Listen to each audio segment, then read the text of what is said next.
तो इसको पढ़ने से पहले आप इस पर गौर कीजिए कि ये क्या है, इसको समझ जाइएगा। इसको समझना कोई मुश्किल नहीं है, पहले आप ध्यान दीजिएगा। महान्यायवादी को इंग्लिश में बोला जाता है अटॉर्नी जनरल और महाधिवक्ता को बोला जाता है एडवोकेट जनरल। ठीक है, आपको इसको सिंपल भाषा में समझना है। दोनों का मतलब हम लोग अपने भाषा में बोल सकते हैं, दोनों का मतलब है वकील। ठीक है, बस इसमें क्या महान्यायवादी और महाधिवक्ता में क्या अंतर है इसको समझना है। महान्यायवादी जो होते हैं ना, वो भारत के कानून के कानूनी सलाहकार होते हैं। कोई भी कानून, जैसे क्या महाधिवक्ता और महान्यायवादी इसलिए रखा जाता है क्योंकि नेता कोई भी बन सकता है। 10वां पास भी नेता बन सकता है, आपका अनपढ़ भी नेता बन सकता है, कोई भी बन सकता है। इस पर होता क्या है, महान्यायवादी और महाधिवक्ता इसलिए रखा जाता है क्योंकि इस पर जो है ना, मतलब कोई भी कानून अगर लागू कर दिए ना, जो कि अभी सत्ता में अगर कोई कानून लागू कर दिए तो विपक्षी दल वाले क्या करते हैं, उस पर केस ठोक दिए, केस कर दिए, क्या नहीं ये चीज लागू नहीं होगा ये। तो इसीलिए जो है सरकार ने जो है वो महाधिवक्ता या महान्यायवादी चुनते हैं, जो क्या जाकर के सपोर्ट करते हैं, उनको बताते हैं, कानूनी सलाहकार देते हैं, कानूनी सलाह देते हैं, उससे जाकर के जो है उनका कार्य जो है आगे बढ़ते हैं। ठीक है, इसको समझ में आ गया। तो महान्यायवादी और महाधिवक्ता क्या है, इसको दोनों को, महाधिवक्ता ये हर राज्य में है, हर राज्य में है। महान्यायवादी भारत के कानूनी सलाहकार होते हैं, भारत के मतलब ये भारत पे होंगे। महान्यायवादी की नियुक्ति राष्ट्रपति करते हैं। देखिएगा दोनों में सिंपल एकदम साफ शब्द में लिखा हुआ है। इसकी नियुक्ति जो है राष्ट्रपति करते हैं, मतलब महान्यायवादी की। ठीक है, और महाधिवक्ता की नियुक्ति जो करते हैं वो कौन करते हैं, राज्यपाल करते हैं। अब देखिए, राष्ट्रपति ही राज्यपाल को चुनते हैं, ये तो जानते हैं। राष्ट्रपति ही कौन कर रहे हैं, राज्यपाल को चुन रहे हैं, लेकिन उसका सलाह कौन देते हैं कि इनको राज्यपाल बनाइए, ये जो है प्रधानमंत्री सलाह देते हैं। ठीक है, तो यहां तो इस पर हम बात नहीं करेंगे, तो सीधा महान्यायवादी का नियुक्ति जो है राष्ट्रपति करते हैं और महाधिवक्ता की नियुक्ति जो है वो राज्यपाल करते हैं। कौन हटा सकते हैं, तो महान्यायवादी को पद से राष्ट्रपति हटा सकते हैं। इसके बारे में संविधान में कोई भी वर्ड नहीं लिखा गया है। महान्यायवादी के बारे में, इनके बारे में या महाधिवक्ता बारे में जो है ये संविधान में नहीं लिखा गया है क्या कौन हटा सकते हैं। इनको जब मन होगा, इनका जो है ये कोई टाइम टेबल नहीं है, क्या 5 साल तक रहेंगे, 6 साल तक रहेंगे, 7 साल तक रहेंगे, ऐसा कोई बात नहीं है। राष्ट्रपति जब चाहेंगे तब इन्हें हटा देंगे। ठीक है, अब जैसे क्या अभी विधानसभा अगर भंग हो गया, तो अगर वो सही से काम नहीं कर रहे हैं तो उन्हें हटा दिया जाएगा। ऐसी बात नहीं है कि वो 5 साल चलेंगे, 10 साल चलेंगे, ऐसी बात नहीं है। राष्ट्रपति के मन के अनुसार से जब चाहेंगे उन्हें जो है हटा देंगे। किन्हें, महान्यायवादी को। सेम टू सेम आप ले लीजिए, महाधिवक्ता को जब चाहेंगे तब राज्यपाल हटा देंगे, बिल्कुल साफ है। यहां पर जो काम राष्ट्रपति कर रहे हैं वही काम यहां पर राज्यपाल कर रहे हैं। मतलब ये सोच लीजिए, ये बड़ा भाई है तो ये छोटा भाई है। ठीक है, क्योंकि जो पावर, हम बार बार बता रहे हैं, जो पावर राष्ट्रपति का पूरा भारत में चलता है वही काम राज्यपाल का जो है राज्य में चलते हैं। ठीक है, यहां पर बोल रहा है महान्यायवादी की योग्यता होनी चाहिए सुप्रीम कोर्ट के न्यायाधीश के समान। ठीक है, सोचिए कितना बड़ा उन्हें पावर है, सुप्रीम कोर्ट के न्यायाधीश के समान उन्हें जो है ना पावर होता है।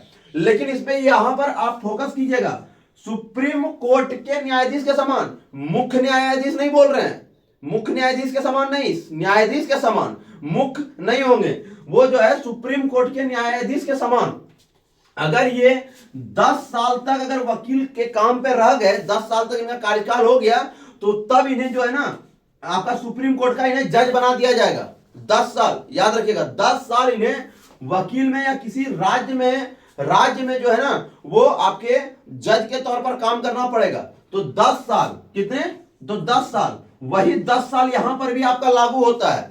10 साल इन्हें काम करना पड़ेगा, किसका, हाईकोर्ट का, तब इन्हें जज बनाया जाता है।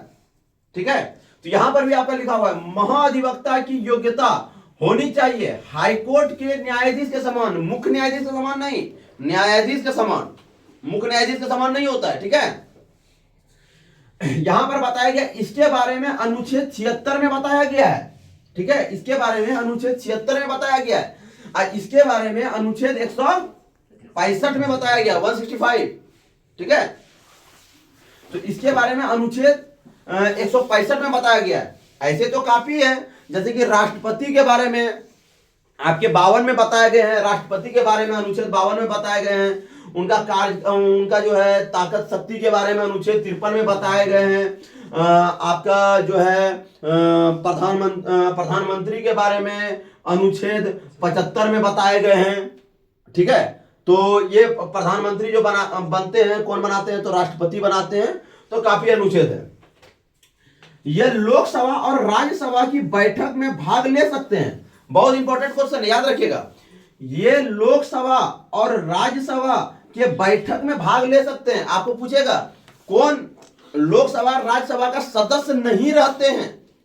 लोकसभा और राज्यसभा के सदस्य नहीं होते हैं, लेकिन वो जो है आपके वहां पर बैठ सकते हैं। कौन, तो आपके महान्यायवादी, याद रखिएगा। ठीक है, लोकसभा और राज्यसभा के सदस्य नहीं होंगे, लेकिन वो बैठ सकते हैं। इन्हें जो है वोट करने का सिर्फ अधिकार नहीं है। ठीक है, इन्हें ये बोल सकते हैं, सब कर सकते हैं, लेकिन इन्हें वोट नहीं कर सकते हैं, वोटिंग नहीं कर सकते हैं, याद रखिएगा। सेम टू सेम यही चीज है। यह विधानसभा, मतलब कौन, महाधिवक्ता, यह विधानसभा और विधान परिषद में भाग ले सकते हैं, लेकिन वोट नहीं कर सकते हैं। अभी वर्तमान समय में विधान परिषद 6 ही जो है वो राज्य में है, 6 राज्य में है मात्र विधान परिषद। ये नहीं क्या आपका पूरा 28 राज्य और 8 केंद्र शासित राज्य है तो 2800 राज्य में है, ऐसी बात नहीं है। ठीक है, मात्र 6 राज्य में जो है आपका विधान परिषद है, याद रखिएगा। 6 राज्य में, जिसमें आपका लोकल बिहार में भी है। इसे वोट करने का अधिकार नहीं है, यहां पर लिख दिए हैं। इसे भी वोट करने का अधिकार नहीं है, दोनों का। यह भारत के विधि अधिकारी होते हैं। विधि मतलब कानूनी सलाहकार, विधि अधिकारी होते हैं।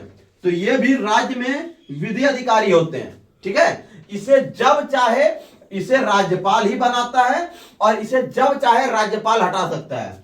इसे जब चाहे राष्ट्रपति बना सकते हैं, और इन्हें जब चाहे राष्ट्रपति हटा सकते हैं। क्लियर है, कोई डाउट है इस पे? अब यहां पर देखिए, भारत का एक महान्यायवादी होगा किस अनुच्छेद में वर्णित है, तो अनुच्छेद 76 में। सवाल यहां से मिल रहा है ना, यहां देखिएगा। ये जो है ये डायग्राम को आपको पढ़ना जरूरी है, इसको समझ गए ना, इसको अच्छे तरीके से। अब यहां पर देखिएगा, भारत के प्रथम विधि अधिकारी मतलब कानूनी सलाहकार कौन है, महान्यायवादी। क्लियर है, यहां पर आप समझ गए। महान्यायवादी की नियुक्ति कौन करते हैं, तो आपके राष्ट्रपति करते हैं। राष्ट्रपति नियुक्त करते भी हैं और राष्ट्रपति हटा भी सकते हैं। राष्ट्रपति तो ऐसे काफी चीज की नियुक्ति करते हैं, जैसे यूपीएससी के अध्यक्ष के, राजदूत के, आपके महान्यायवादी के नियुक्ति करते हैं, आपके जो है राज्यपाल की नियुक्ति करते हैं, आपके प्रधानमंत्री की नियुक्ति करते हैं। ठीक है, तो काफी चीज की वो नियुक्ति करते हैं। महान्यायवादी का कार्यकाल कितना होता है, राष्ट्रपति के अनुसार। राष्ट्रपति जब चाहे तब हटा सकते हैं, 5 साल 6 साल उनका कोई भी कार्यकाल का टाइम नहीं होता है। ठीक है, जब मानोगे तब राष्ट्रपति वो हटा देंगे उन्हें। महान्यायवादी अपना त्याग पत्र किसे देंगे, उन्हें शपथ भी राष्ट्रपति दिलाते हैं, हटा भी सकते हैं राष्ट्रपति, और जो है त्याग पत्र भी वो किसको देंगे, राष्ट्रपति को। लेकिन राष्ट्रपति अपना त्याग पत्र किसे देते हैं, उपराष्ट्रपति को। ठीक है, राष्ट्रपति को शपथ कौन दिलाते हैं, सर्वोच्च।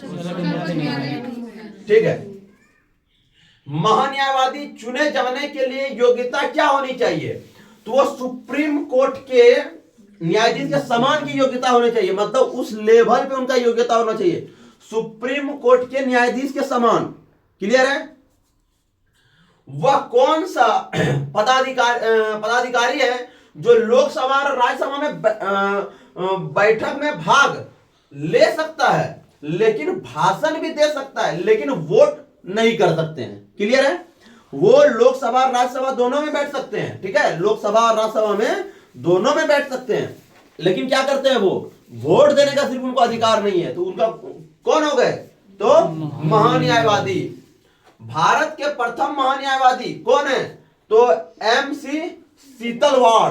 कौन है? MC शीतलवाड़।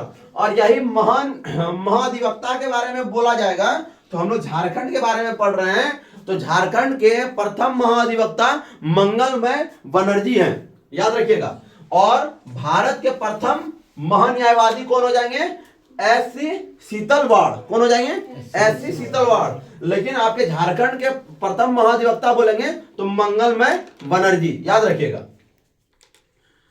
समस्त न्यायालयों में सरकार के पक्ष रख सकता है, मतलब समस्त न्यायालयों में जितने भी न्यायालय है ना, उसमें समस्त में आपको ऐसे ऐसे कभी पूछ देगा क्या, 4 ऑप्शन दे देगा, उसमें बोलेगा क्या कौन सा गलत है, कौन सा एक इनमें गलत है, ठीक है। तो हो सकता है कि आपको लिख देगा क्या इसमें जो है वोटिंग नहीं कर सकते हैं, ठीक है, वोटिंग नहीं कर सकते हैं, तो ये सही है भाई, वोटिंग नहीं कर सकते हैं।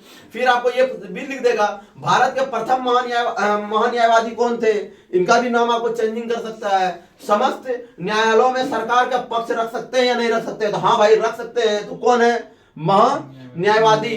संसद के दोनों सदन, मतलब लोकसभा और राज्यसभा, दोनों सदन में अपना बात को रख सकते हैं। कौन? तो महान्यायवादी। महान्यायवादी की सलाह हेतु कौन नियुक्त किए जाते हैं? अब बात किया जा रहा है कि महान्यायवादी को बहुत ज्यादा काम पड़ जाए, बहुत ज्यादा काम पड़ जाए तो उनका काम भी तो देखना पड़ेगा ना, काम भी तो देखना पड़ेगा। तो उनको जो है, उनका जो है मतलब कि काम के बजट को कम करने के लिए उनका जो है 2 सपोर्ट में आदमी को भी दिया जाता है। तो वो कौन हो गए? एक सॉलिसिटर जनरल और दूसरा हो जाएगा क्या, तो सॉलिसिटर जनरल। एक संवैधानिक पद है, मतलब संवैधानिक पद है कौन? Attorney general. कौन है? Attorney general. क्लियर है? मतलब महान्यायवादी एक संवैधानिक पद है, वो आपको लिख देगा क्या गैर संवैधानिक पद है या संवैधानिक पद है, तो ये संवैधानिक पद है, ठीक है, ये एक संवैधानिक पद है। कोई डाउट है इस पर? ठीक है।